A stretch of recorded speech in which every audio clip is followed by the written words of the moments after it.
বুক থেকে উচ্চারিত হয়েছিল সেই মহামন্ত্র, যার ধ্বনিতে জেগে উঠেছিল সমগ্র ভারতবর্ষ। নেতা, সমাজ সংস্কারক, বিপ্লবী প্রত্যেকে লিখেছিলেন সংগ্রাম ও আত্মত্যাগের অমর কাব্য। এই হলো সেই কাহিনী বাংলার মহামানবদের, যাদের হাত ধরে গড়ে উঠেছিল আমাদের জাতীয় ঈশ্বরচন্দ্র বিদ্যাসাগর। বাংলার মাটিতে জুড়ে উঠেছিল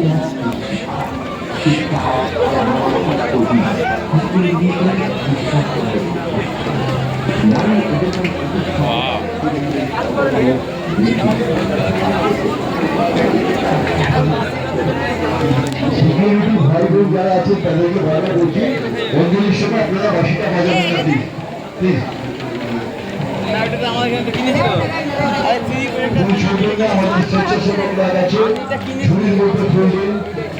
একদম মায়ের পায়ে তৈরি আপনার অঞ্জলি ফুল যাতে গেছে ফুল এক্সট্রা আছে, সেগুলো তারা পরের বারের জন্য তৈরি হয়।